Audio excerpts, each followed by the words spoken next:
I'm Melissa, 28 years old.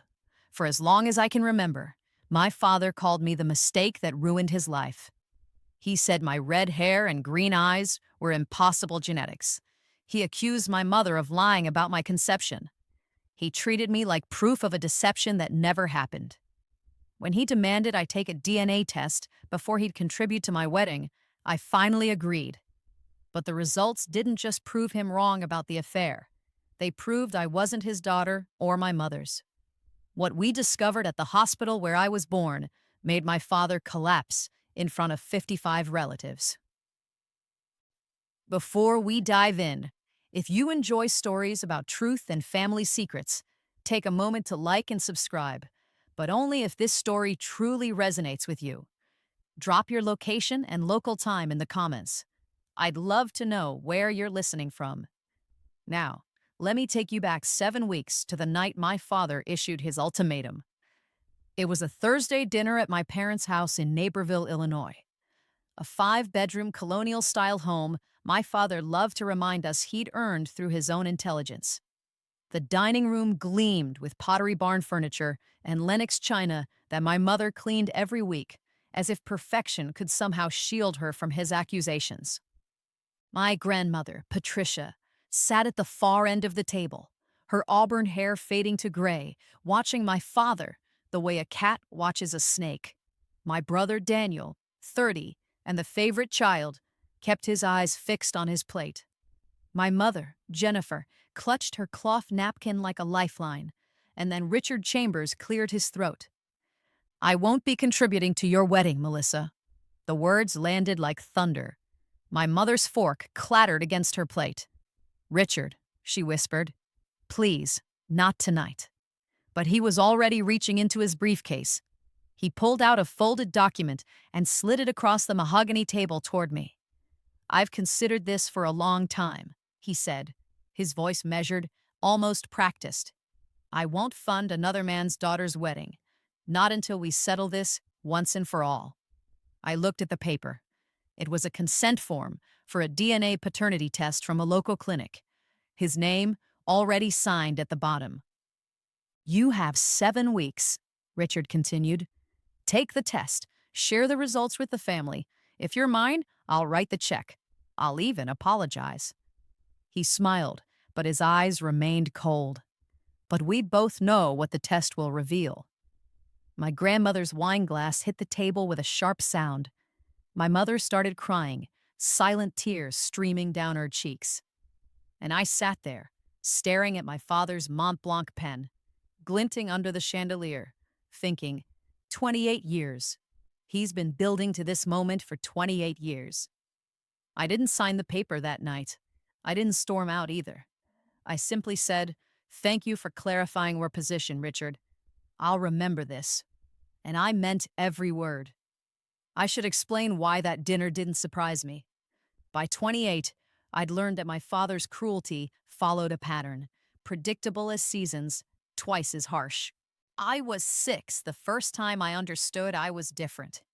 I'd pressed my ear against my parents' bedroom door after hearing my mother sob, and I heard him call her a cheater. "Look at that red hair," he spat. "Where did it come from, Jennifer? Certainly not from me." At 11, I wanted to join the school soccer team. Richard refused to sign the permission slip. "I'm not investing in someone else's kid," he told me, right in front of Daniel, who got new football equipment that same week. At 18, Daniel went to Northwestern University. Richard paid every cent: tuition, housing, meal plans, spending money. When I got accepted to nursing school, he looked at me across the same dining table and said, "Your real father can pay for yours." So, I took out loans. I worked triple shifts at a coffee shop. I graduated 6 years later with $72,000 in debt and a degree I'd earned without his help. The worst part wasn't the money or the missed opportunities. It was watching what his accusations did to my mother. Every argument they had, every disagreement about anything, bills, vacations, Daniel's career, somehow circled back to me. I was his weapon, his evidence, his constant reminder of her alleged betrayal. The night before I left for college, My grandmother Patricia pulled me aside. "Keep every document from the hospital where you were born," she said, her grip firm on my wrist. "Your birth certificate, any paperwork. I have a feeling we might need them someday." I didn't understand then, but I kept the papers. And 18 years later, I'd finally learned why she told me to. That night, I drove back to my apartment in Chicago, a small studio that I'd furnished with thrift store finds and pure determination. Ethan was waiting on the couch, his tablet open to architectural drawings for a project.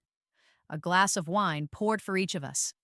He knew immediately something was wrong. What did he do this time? I told him about the DNA form, the ultimatum, the 7-week deadline. Ethan's jaw tightened with every word. "Maybe you should just do it," he said finally. "Take the test, prove him wrong once and for all, shut him up forever."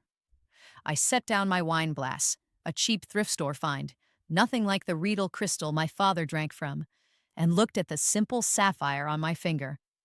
Ethan had designed the ring himself, based on a sketch I'd drawn years ago in a journal. "It's not about proving him wrong anymore," I said. "It's about freeing my mother." Ethan went quiet. He knew the story I was about to tell. 4 years ago, I'd gotten a call from my grandmother at 3 a.m. She found my mother in the garage with the car running. The paramedics arrived in time, but just barely.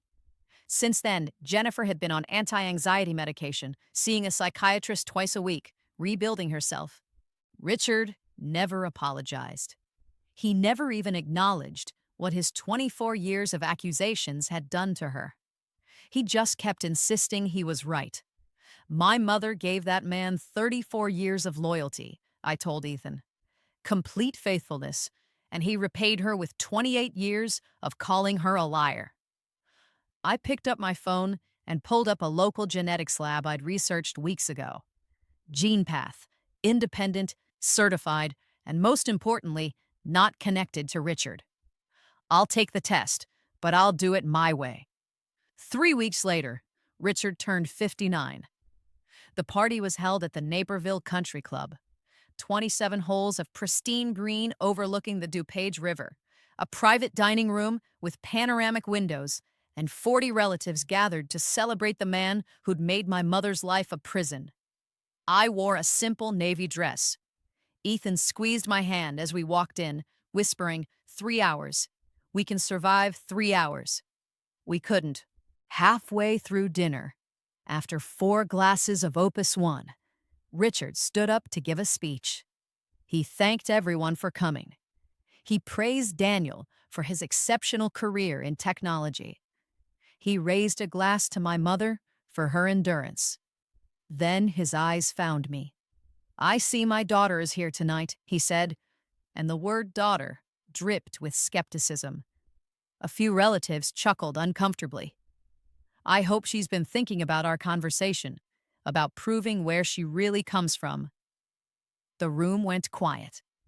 "Dad," Daniel said, half rising from his chair, "maybe this isn't the place." Richard waved him off. No, this is exactly the place. Family should be honest with each other." He smiled at me.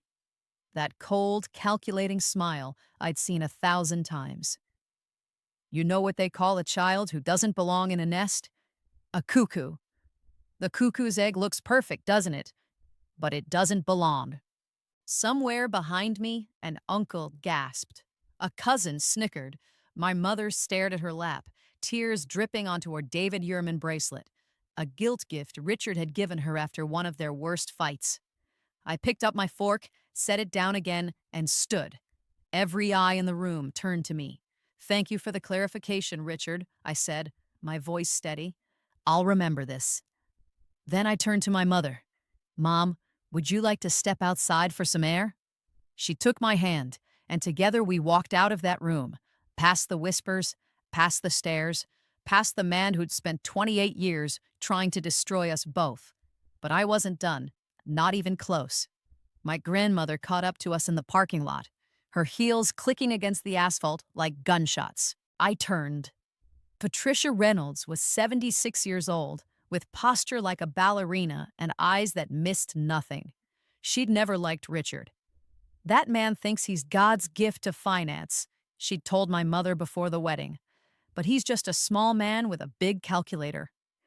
Now she looked at me with something I'd never seen in her face before: urgency. "There's something I need to tell you," she said, glancing back to make sure Richard hadn't followed. "Something I should have told you years ago." She led us to a bench overlooking the golf course. The sun was setting, painting the sky in shades of purple and gold, and my grandmother's voice dropped to barely above a whisper. "The night you were born," she said, "something strange happened at Mercy General Hospital. When the nurse brought you out to show me, your grandfather was still alive then. We were both there." She looked terrified. Her hands were shaking. "She handed you to Jennifer too quickly, then practically fled the room." "Mom," Jennifer said, her voice cracking, "you never told me this." I tried to investigate. I called the hospital, asked questions. They stonewalled me, told me everything was normal, all records sealed for privacy. Patricia reached into her purse and pulled out a yellowed piece of paper. "But I made a copy of your birth record before they locked everything down." I looked at the document. Time of birth, 10:32 p.m. "I gave birth at 10:44, my mother said slowly. "I remember looking at the clock. I remember because the doctor made a joke about almost being born on Friday the 13th. 12 minutes. Something had happened in those 12 minutes." "There's a name," my grandmother said. "The head nurse that night, Helen Crawford. She retired 12 years ago. I have her address." The next morning, I walked into GenePath's Chicago office with 3 DNA samples. Mine was easy, a cheek swab sealed at a sterile tube. My mother's was voluntary. She'd given it to me the night before, with tears in her eyes and steady hands. "Whatever this shows," she'd said, "you're my daughter. Nothing changes that." My father's was stolen. A few strands of hair plucked from the brush he kept in the guest bathroom, the one I'd used every holiday for years, pretending I didn't notice the way he recoiled when I reached past him for the towel. The technician at GenePath, a calm woman named Dr. Martinez, explained the process. "Results in 3 weeks, legally admissible if needed, complete confidentiality." I paid extra for expedited processing. My grandmother insisted on covering the cost. That afternoon, I tried calling Helen Crawford. The phone rang 7 times before someone picked up. A woman's voice, older, shaking slightly. "Hello? Mrs. Crawford, my name is Melissa Chambers. I was born at Mercy General Hospital on April 2nd, 1997. I believe you were the head nurse that night, and I can't help you." The words came fast, panicked. "Mrs. Crawford, please, I just need to ask." "I don't know what you're talking about. Please don't contact me again." Click. I stared at my phone for a long moment. Ethan looked up from his drafting table. "What happened?" She hung up on me.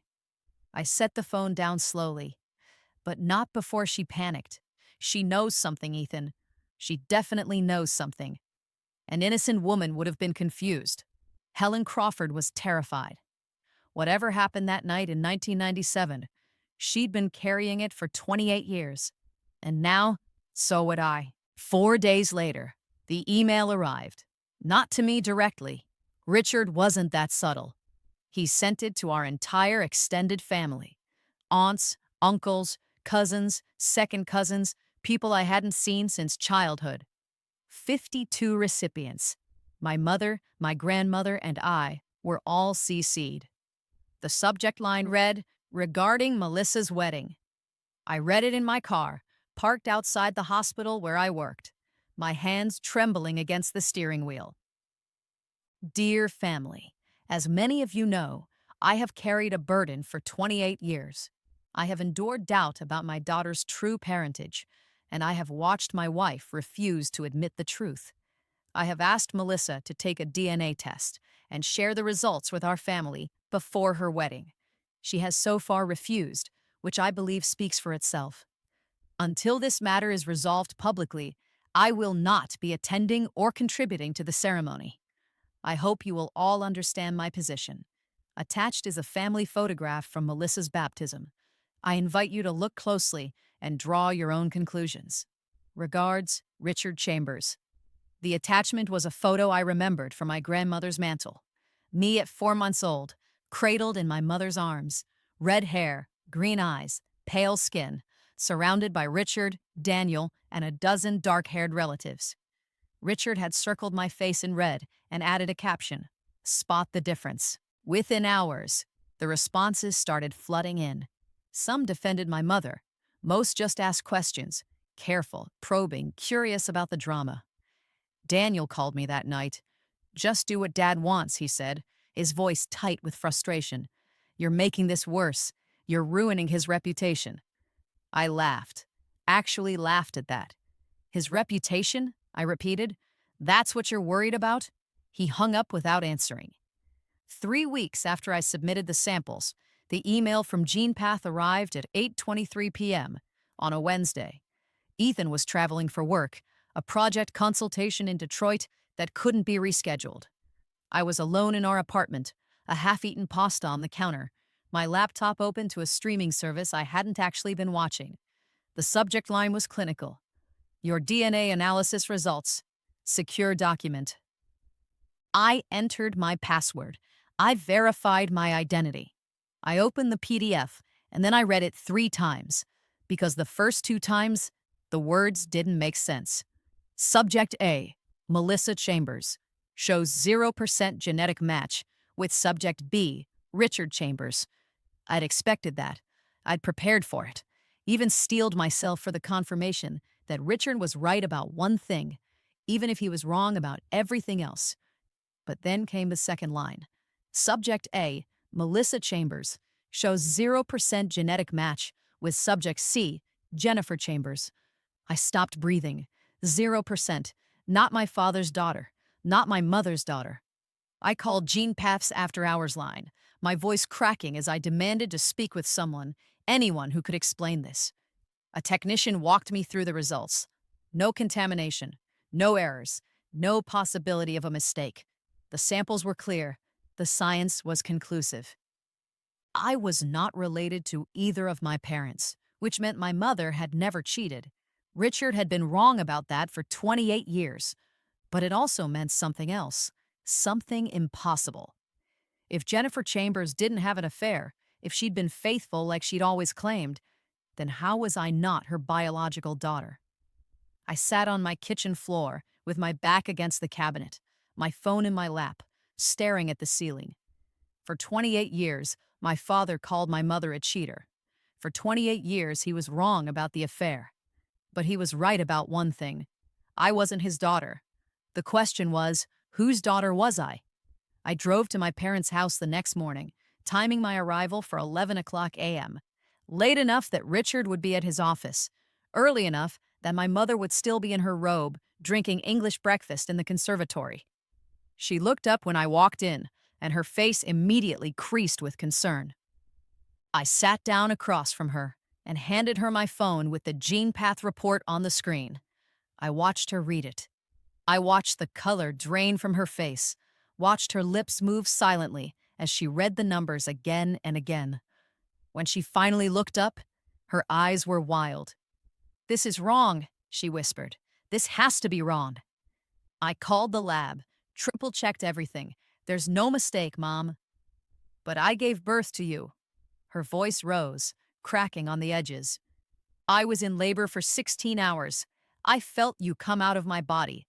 I saw you, Melissa. You were red and screaming and mine." I took her hands in mine. They were ice cold. "I believe you," I said. "Which means there's only one explanation. Something happened at the hospital. Someone switched us." The silence stretched between us like a wire about to snap. "The time," my mother said suddenly. "The birth certificate says 10:32, but I remember I was watching the clock because the contractions were so bad. You were born at 10:44. I always wondered about that discrepancy. 12 minutes. 12 minutes that changed 2 families forever." "Mom," I said carefully, "if I'm not your biological daughter, That means your real daughter is out there somewhere, 28 years old, living someone else's life. My mother started to cry. Not the silent tears Richard always provoked, but deep, shaking sobs that seemed to come from somewhere primal. "We have to find her," she managed. "We have to find them both." I need to pause here for a moment. If you're watching this and you've ever felt like you didn't belong in your own family, like you were somehow wrong just for existing, I see you. This story isn't over. The truth is about to get a lot more complicated. If you're invested in finding out what happened at that hospital, hit that subscribe button. Leave a comment telling me your theories. Now, let me tell you about the nurse who finally broke her silence. Richard found out about the DNA test before I could prepare. Daniel, always the dutiful son, had seen the gene path confirmation email on my mother's phone while visiting for coffee. Within an hour, my phone was ringing. "So?" Richard's voice was triumphant before I'd even said hello. "What did it say? Was I right?" I didn't answer. I couldn't figure out how to explain that he was right and wrong at the same time. My silence told him everything he needed to know. I knew it. He laughed. Actually laughed. A sound of pure vindication. 28 years, Melissa. 28 years I've been telling everyone, and no one believed me. But I was right. I was right all along. Richard, does your mother know? Of course she knows. She's probably crying right now, trying to figure out how to spin this. I could hear him pacing, his excitement barely contained. I'm sending another email to everyone, this time with proof. "You don't understand. I understand perfectly. You're not my daughter. Your mother lied to me for almost 3 decades, and now everyone will know exactly what kind of woman Jennifer Chambers really is." He hung up before I could explain that Jennifer hadn't lied, that she'd been telling the truth all along, that the real story was something none of us had ever imagined. Within the hour, Richard called my mother and told her to pack her bags. "I want you out of my house by the end of the month," he said. My grandmother drove over immediately to stay with her. When I arrived that evening, I found them both in the living room. My mother curled into the couch like a wounded animal. My grandmother standing guard like an auburn-haired sentinel. "He thinks he's won," I said quietly. My grandmother looked at me with those sharp, knowing eyes. "Then let's show him the rest of the story." The next 4 days were the hardest of my life. I considered canceling the wedding, not because of Richard, but because I couldn't bear the thought of my mother's vindication being overshadowed by white roses and champagne toasts. Ethan refused. "We're getting married," he said, holding my face in his hands. "Period. Your father's issues are not our issues. We don't postpone our life for his tantrum." But I couldn't move forward without the truth, and the truth was locked inside Helen Crawford's memory. I called her again and again, 6 times in 4 days, each call going straight to voicemail. On the 7th try, I left a different message. "Mrs. Crawford, my name is Melissa Chambers. I know you remember that name. I have DNA evidence, certified, legally admissible DNA evidence that proves a baby was switched at Mercy General Hospital on April 2nd, 1997. I'm not looking to blame you. I'm not looking to sue anyone. I just need to know who I am." I paused, steadying my breath. If you don't call me back, my next call will be to a lawyer. I'll subpoena the hospital records. I'll file a formal investigation. And whatever you've been hiding for 28 years will come out in the worst possible way. I waited 1 hour, 2. At 5:42 p.m., my phone buzzed with a text from an unknown number. "Friday, 3 p.m., Rosewood Cafe, Oak Park. Come alone." I stared at the message for a long time. Then I texted back, whatever Helen Crawford had been carrying for 28 years, she was finally ready to let it go. The question was whether I was ready to hear it. Rosewood Cafe was the kind of place time forgot. Vinyl booths patched with tape, a vintage jukebox that only played classics, and coffee that had probably been brewing since the Clinton administration. Helen Crawford sat in the corner booth, her back to the wall. She was 69, smaller than I'd imagined, with silver hair pulled into a neat bun and hands that trembled against her coffee cup. She looked up when I slid into the seat across from her. "You look just like her," she said quietly. "Susan, your biological mother. Same hair, same eyes." I felt my heart stutter. "You know who my biological mother is?" Helen closed her eyes for a long moment. When she opened them, they were wet. "I've carried this for 28 years," she said, "every single day, wondering if I did the right thing by staying quiet, wondering if I should have spoken up when it happened." She reached into her purse and pulled out a worn leather journal, its pages yellowed with age. "This is my shift log from April 2nd, 1997, the night you were born." She opened it to a flagged page and slid it across the table. I read her cramped handwriting, my blood running cold with every line. 10:32 p.m. Baby girl number 1, born to Jennifer Chambers. Healthy, 7 pounds 8 ounces. 10:44 p.m. Baby girl number 2, born to Susan Martinez. Healthy, 6 pounds 6 ounces. 12:18 a.m. Incident. Trainee nurse Kelly Foster mixed up infants after cleaning. Realized error at 2:47 a.m. Both families had already bonded. 3:15 a.m. Meeting with hospital administrator. Decision made to correct records, not families. Less traumatic for everyone. NDA required for all staff present. I looked up at Helen, my hands shaking. "They knew," I whispered. "They knew that night, and they covered it up. The administrators said it would cause more harm to switch you back." Both mothers had already held their babies, fed them, named them. Helen's voice cracked. "I was 41 years old. They threatened my license, my pension. They made me sign a non-disclosure agreement. I had 3 kids of my own to feed." "Who was the other baby?" I asked. "The one who went home with Susan Martinez?" Helen pulled out another piece of paper, a printout from a social media profile. "A woman my age, dark hair, dark eyes, a smile that looked exactly like Daniel's. Her name is Sophia Martinez. She's 28 years old. She lives in Milwaukee, Wisconsin." She looked at me with eyes full of decades of guilt. "And she's your mother's biological daughter." That night, I sat in my apartment with my laptop open to Sophia Martinez's Facebook profile. Marketing manager at a tech startup in Milwaukee, graduate of University of Wisconsin, volunteer at the local food bank.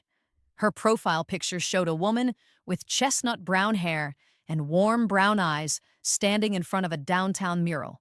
She looked exactly like what my brother Daniel might have looked like if he'd been born a woman. I composed the message 19 times before finally hitting send. "Hi, Sophia. This is going to sound completely insane, and I apologize in advance. My name is Melissa Chambers. I was born at Mercy General Hospital in Naperville, Illinois on April 2nd, 1997, the same night and place as you. I recently did a DNA test that showed I'm not biologically related to either of my parents. I've since spoken with a nurse who was working that night, and she confirmed that 2 babies were accidentally switched. I believe you're the biological daughter of Jennifer and Richard Chambers, and I believe I'm the biological daughter of Susan Martinez. I have documentation. I have a witness statement. I'm not looking for anything from you. I just thought you deserved to know the truth. If you're willing to talk, please call me." I included my phone number and closed the laptop before I could second-guess myself. 26 hours passed. I checked my phone every 8 minutes like a teenager waiting for a text back from a crush. Then at 10:17 p.m. the following night, my phone rang. "Is this Melissa?" The voice on the other end was shaky, uncertain, but something in it felt familiar. "Sophia?" A long pause, a shuddering breath. My whole life, people have told me I don't look like my parents. My mom, well, my legal mom, used to joke that maybe the hospital made a mistake. We all laughed about it. She let out a sound that was half laugh, half sob. I guess it wasn't a joke after all. We talked for 4 hours that night. By the end, we'd both agreed to take another DNA test, this one comparing Sophia to Richard and Jennifer. The results would be ready in 12 days, just in time for my engagement party. Over the next week, I built my case like a prosecutor preparing for trial. First, the documents. I had my original gene path report showing 0% match with both Richard and Jennifer. I had Helen Crawford's handwritten shift log from 1997, which she'd finally agreed to let me photograph. I had a notarized statement from Helen, signed before a witness at her attorney's office. Her own decision, she said, to finally clear her conscience. The hospital threatened me for 28 years, she told me when I picked up the document. I'm 69 now. What are they going to do? Fire me from retirement? Second, the DNA. Sophia had submitted her samples to GenePath using the same expedited process I had. Her results comparing to Richard and Jennifer would arrive 3 days before the engagement party. Third, the witnesses. My grandmother Patricia would be there, of course. She'd been waiting 28 years for this moment. Helen Crawford agreed to attend, sitting quietly in the corner until needed. And Sophia, my biological sister in spirit, if not in genetics, would be waiting in the room next door. Are you sure about this? Ethan asked as we reviewed the plan together. Confronting him publicly, there's no taking it back. I thought about my mother, about the car running in the garage, about 28 years of being called a liar, a cheater, he wanted a public reckoning, I said. He sent that email to 52 people. He called me a cuckoo's egg in front of the entire family. I straightened the stack of documents on my desk. He doesn't get to slink away privately now. Everyone who believed him needs to see the truth. Ethan nodded slowly. Then let's give them a show they'll never forget. 4 days before the engagement party, Sophia's DNA results arrived. Subject A, Sophia Martinez, shows 99.96% genetic match with Subject B, Richard Chambers. Subject A, Sophia Martinez, shows 99.97% genetic match with Subject C, Jennifer Chambers. I read the numbers 3 times, tears streaming down my face. Then I called Sophia. Can you meet me tomorrow, in person? We chose a Starbucks halfway between Chicago and Milwaukee. Neutral ground for 2 women whose entire lives had just been rewritten by science. She was already there when I arrived, sitting at a corner table with 2 untouched lattes. When she saw me, she stood up so fast her chair nearly tilted over. For a long moment, we just stared at each other. She had brown hair, brown eyes, a strong jawline that I'd seen on Daniel 1,000 times, a subtle cleft in her chin, the same one Richard had. And I had red hair, green eyes, a small nose, and fair skin that matched the photos Helen had shown me of Susan Martinez. We were strangers who should have been sisters. Sisters who were raised by the wrong families. This is so weird, Sophia whispered. Then she laughed, and I laughed.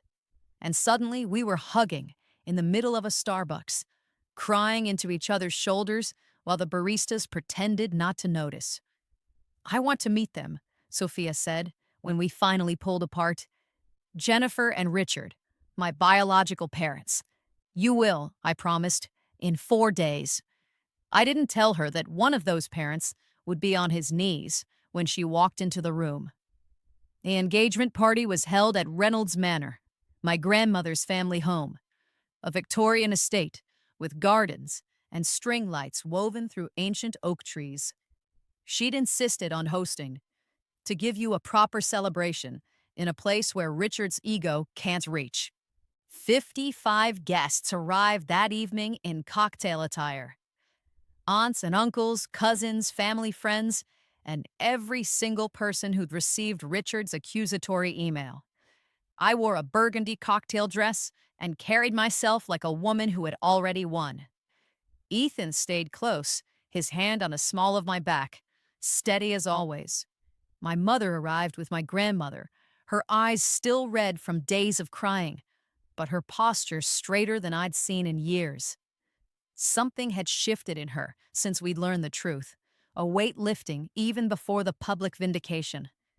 And then Richard arrived.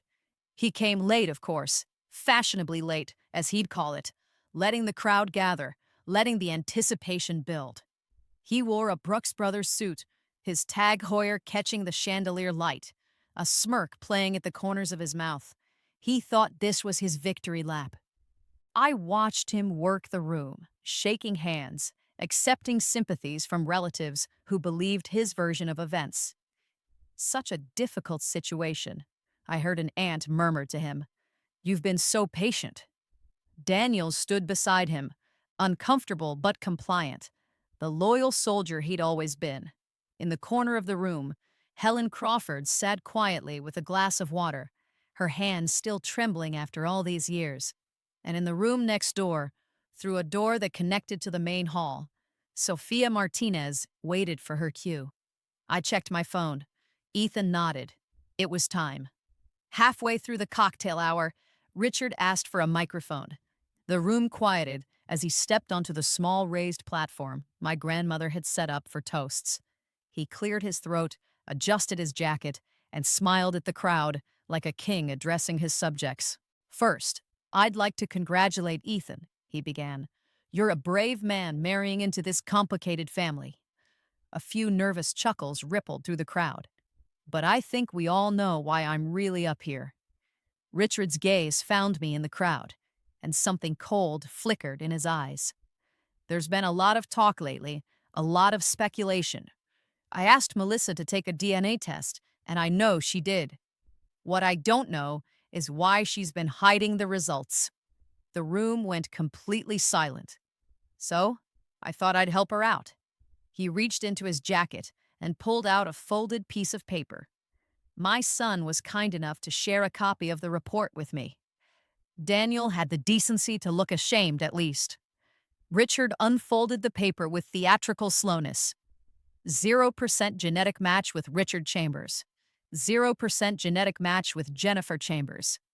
Gasps echoed through the room. My mother gripped Patricia's hand. 28 years. Richard's voice rose with vindicated fury. 28 years I've been telling everyone that something wasn't right, and now the science proves it. He turned to my mother, his face contorted with decades of accumulated resentment. You lied to me, Jennifer. You lied to everyone, and now the whole family knows exactly what kind of woman you really are. The silence that followed was absolute, and then I started walking toward the stage. You're right, Richard. My voice was calm as I stepped onto the platform and took the microphone from his hand. He was so surprised he let me. The DNA test shows I'm not your biological daughter, and I'm not Mom's biological daughter either. Richard's smirk widened. A few relatives exchanged knowing glances, but not because Mom had an affair. The smirk faltered. I turned to face the crowd, all 55 of them, every person who'd received that email, every relative who'd whispered about my mother for years. Let me introduce you to someone. I nodded toward the side door. Sophia stepped through. 28 years old, brown hair, brown eyes, a jawline that was unmistakably, undeniably Chambers. The room erupted in murmurs. Someone dropped a champagne glass. Daniel made a strangled sound. This is Sophia Martinez, I said. She was born 12 minutes before me at Mercy General Hospital on April 2nd, 1997. The night I was born, there was an accident. A trainee nurse mixed up two babies after cleaning them, and the hospital covered it up to avoid a lawsuit. I pulled out my phone and tapped the screen. The wall-mounted display I'd arranged earlier slickered to life, showing the GenePath reports. Sophia's DNA shows a 99.96% match with Richard Chambers, a 99.97% match with Jennifer Chambers. I let that sink in. She is your biological daughter, Richard, the daughter you've been searching for, and she's been living in Wisconsin her entire life because a hospital made a mistake and chose to hide it. Richard's face had gone white. He looked at Sophia, really looked at her, and I watched 28 years of certainty crumble. This is Helen Crawford, I continued, as Helen rose from her corner seat. She was the head nurse that night. She has a notarized statement confirming everything I've just told you. The shift logs, the hospital cover-up, all of it. Helen stepped forward, her voice shaky but clear. Mr. Chambers, I was there. I watched it happen. Your wife never betrayed you. Never. The hospital made us all sign NDAs. They threatened our jobs, our pensions. I'm sorry I didn't speak up sooner. I turned back to Richard, whose hands were now gripping the edge of the platform, like a man trying not to drown. You wanted science, Richard. Here it is. Every document, every signature, every 12 minutes that changed two families forever.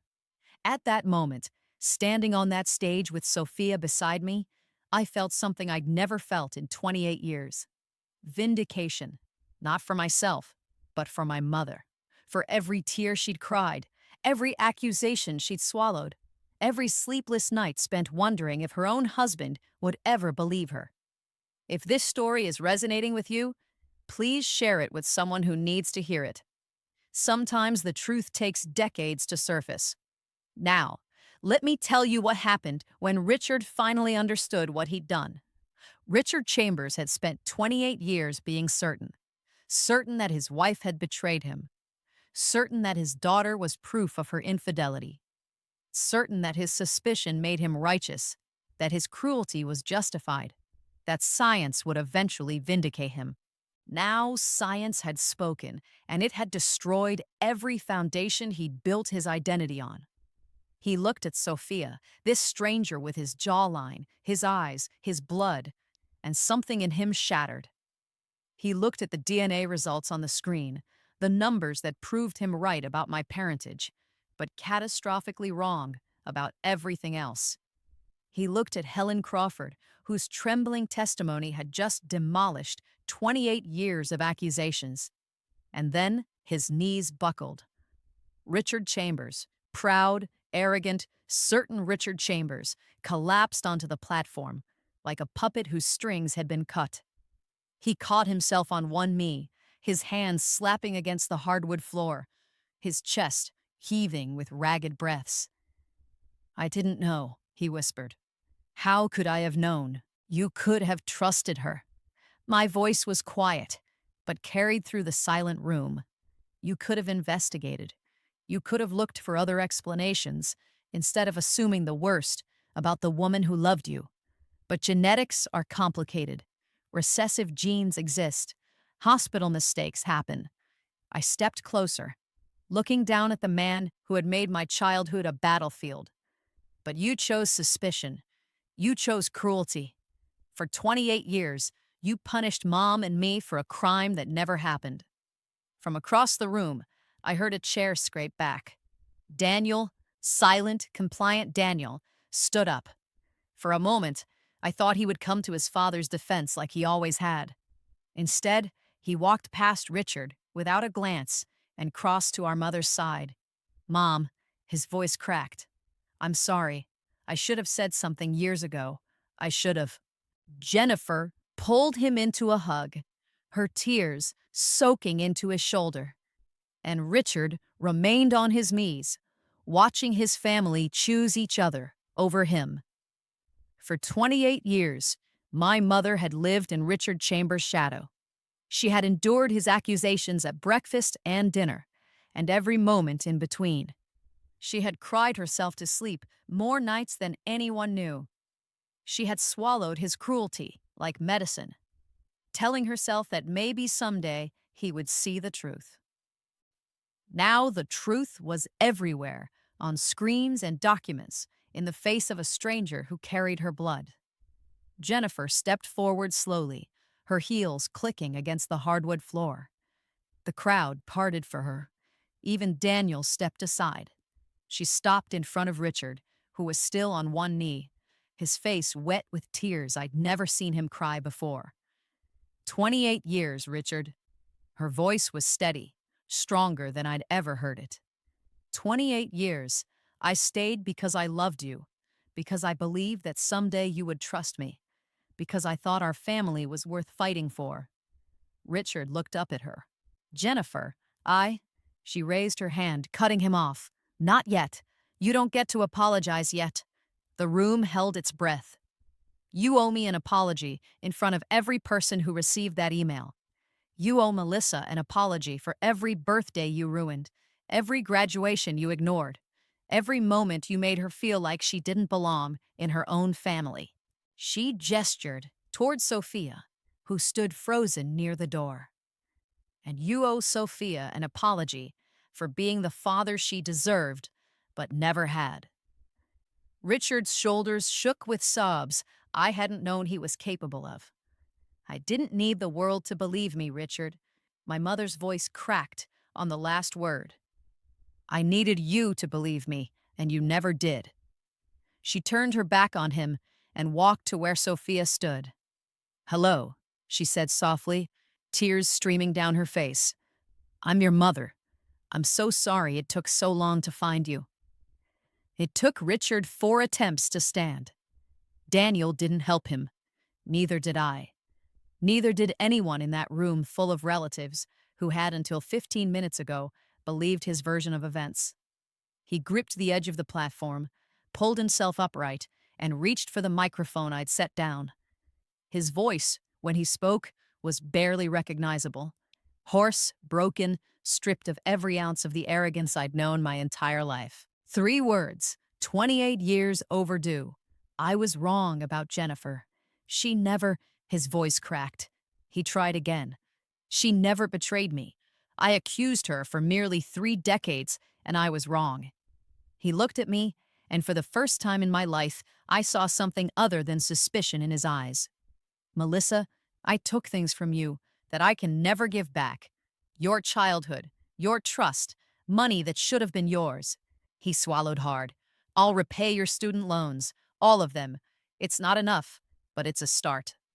Then he turned to Sophia, this stranger who was his daughter, this woman he'd never held, never known, never had the chance to disappoint. "I don't know what to say to you. You're my daughter, and I've missed everything. Your first steps, your graduations, your entire life." His voice shattered on the words. "That's something I'll regret until the day I die." Sophia was crying too. We all were at this point, but her voice was steady. "We can start now," she said, "if you're willing to actually be a father instead of a judge." Richard nodded, unable to speak.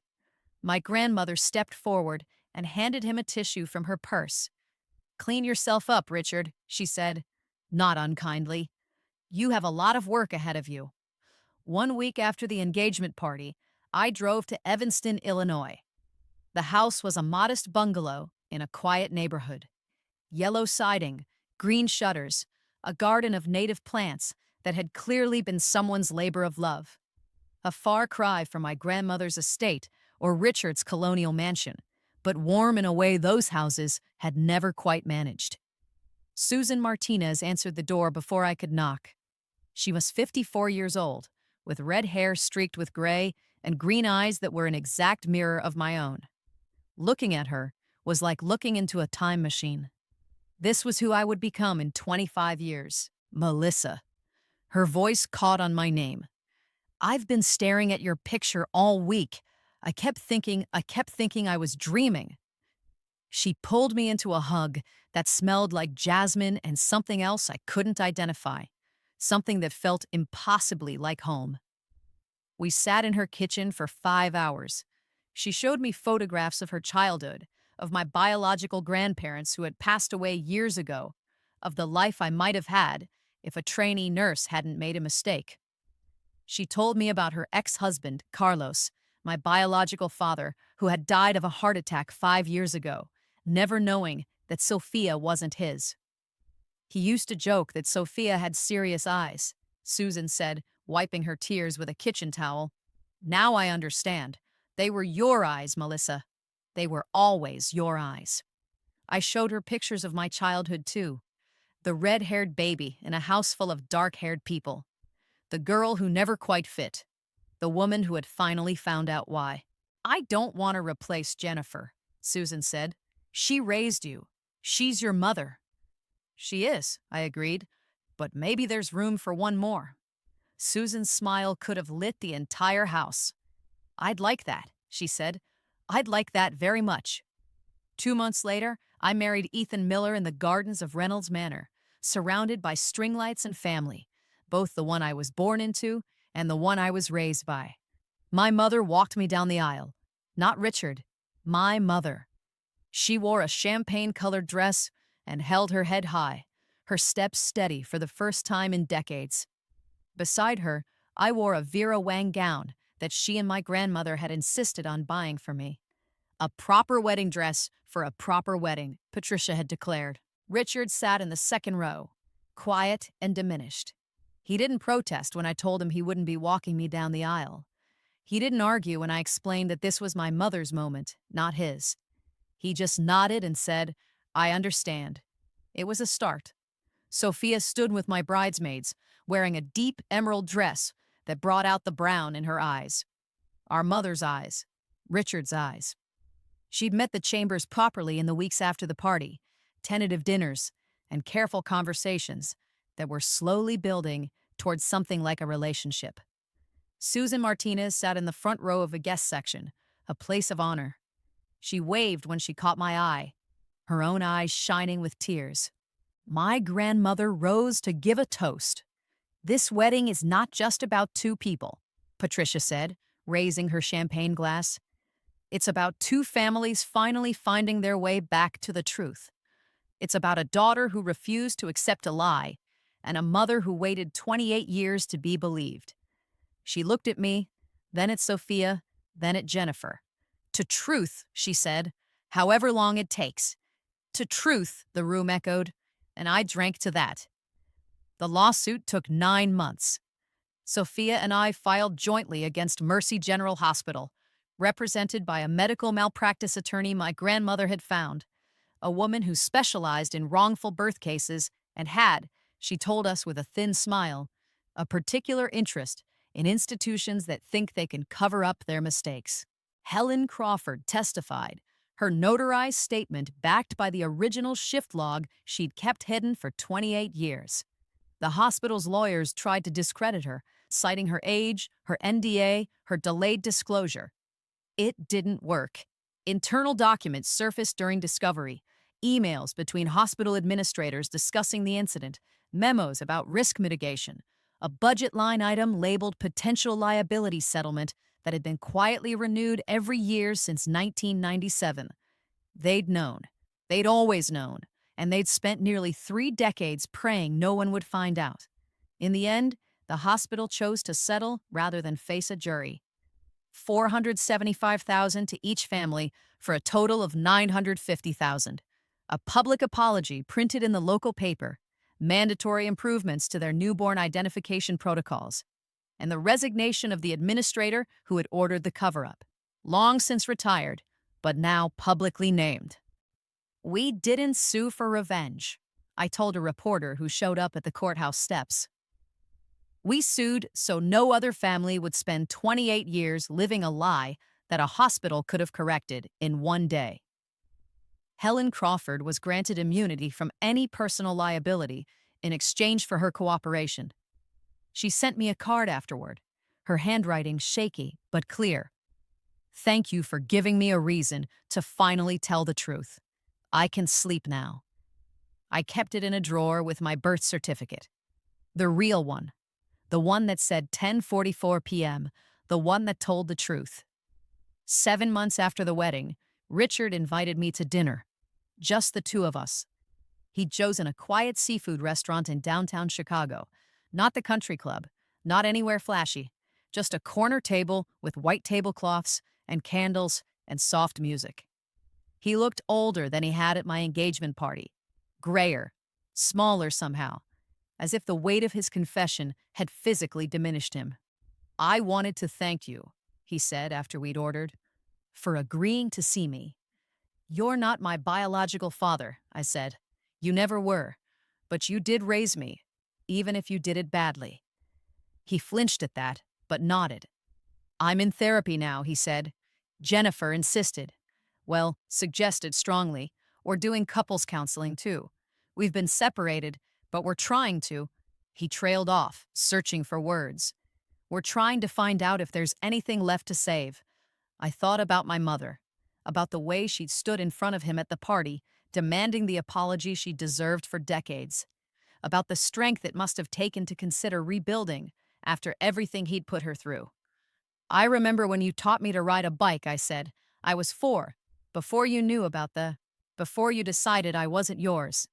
You held the seat and ran beside me for an hour, until I got it. Richard's eyes filled with tears. That's the father I needed, I said. The one who held on. I'm willing to try, Richard, but I need you to understand. Forgiveness is a process, not an event, and you have a lot of work to do. He nodded. I know, and I'll do it, however long it takes. I didn't forgive him that night. I'm not sure I've fully forgiven him yet, but I chose to give him the chance my mother never got, the chance to prove he could change. Sophia and Daniel met properly for the first time at a family dinner 2 months after the wedding. It was awkward at first. How do you make small talk with the sibling you should have grown up with, the brother who got the childhood that should have been yours? But then Daniel mentioned he was allergic to shellfish. Wait, Sophia said. Me too. Since birth. The doctor said it was genetic. What about being left-handed? Daniel asked. Sophia held up her left hand. No way. Daniel laughed. A real laugh. Surprised and delighted. What about music? What bands do you listen to? 35 minutes later, they discovered that they both loved an obscure jazz fusion band that nobody else in either family had ever heard of. Both hated cilantro with an inexplicable passion, and both had a habit of tapping their right foot when they were thinking. This is so weird, Daniel said, shaking his head. You're like a mirror, but a girl version. I was going to say taller, Sophia said. Daniel threw a bread roll at her, and for the first time in my memory, a Chambers family dinner had genuine laughter. Not the polite, strained kind that my mother had always worked so hard to manufacture, but real laughter, the kind that comes from people who are actually happy to be together. It was a small moment, but it felt like the beginning of something new. 4 months after the wedding, Jennifer and Susan met for lunch. I wasn't there, but my mother told me about it afterward, her voice soft with wonder. They'd chosen a cafe halfway between their houses, neutral ground, as Sophia and I had done months earlier. Susan had brought photos of Sophia's childhood. Jennifer had brought photos of mine. They'd sat there for 4 hours, trading stories about daughters they'd raised but hadn't birthed. She told me about Sophia's first words, Jennifer said, and I told her about yours. We both cried a lot. Was it strange, I asked, meeting the woman who raised your biological daughter? My mother considered the question for a long moment. I thought it would be, she admitted. I thought I'd feel, jealous, resentful. But when I looked at her, all I could think was she loved Sophia the same way I loved you, completely, without question. She reached across the table and took my hand. We lost 28 years, she said. But we gained each other, and we gained the truth. That has to count for something. Susan and Jennifer have lunch together once a month now. They've become friends, an unlikely friendship born from shared loss and unexpected connection. They call each other the other mother. And in a strange way, I think it's helped them both heal. I'm sitting in our new apartment now, a 2-bedroom in a nicer part of Chicago, with room for Ethan's home office and space for the nursery we'll need soon. The walls are covered with photographs. My wedding day with my mother on one side and Susan Martinez on the other. Sophia and me at Christmas, our first holiday together. My grandmother Patricia looking triumphant at her birthday party last month. Ethan is in the kitchen making dinner, something complicated with too many ingredients. He's been on a cooking kick lately. I've been thinking a lot about the past year, about identity and family, and what it means to belong. For 28 years, I tried to prove I was a Chambers. I dyed my red hair darker, to look less conspicuous. I learned about finance because Richard loved finance. I studied nursing instead of art because it was practical, reliable, not something a mistake would choose. I spent my whole life trying to fit into a mold that was never meant for me. Now I know I was never supposed to fit. I was someone else's daughter, living someone else's life, carrying someone else's DNA. But here's what I've learned. DNA doesn't make a family. The woman who held my hand during nightmares, who taught me to read, who stayed married to a man who tortured her just to keep our family together. That's my mother, not biology. Love. Ethan walks in with 2 plates and a knowing smile. You're doing that thing again, he says, the deep thinking while staring at nothing thing. I laugh and take the plate he offers. On the coffee table, tucked between a stack of baby name books and a pregnancy journal, is the test I took this morning. Positive. I don't know whose DNA this baby will carry. Mine, Ethan's, some echo of the Martinez family or the Chambers family. But I know one thing for certain. This child will know they're loved from the very first moment, without condition, without doubt. That's the only proof that matters. If you're watching this and you've ever been accused of something you didn't do by a parent, a partner, anyone who should have trusted you, I want you to know that truth has a way of surfacing. Sometimes it takes 28 years. Sometimes it takes a DNA test and a brave nurse with a guilty conscience. But it surfaces. Don't let anyone's suspicion define your worth. And if you're the one doing the accusing, ask yourself, is my certainty worth destroying the people I love?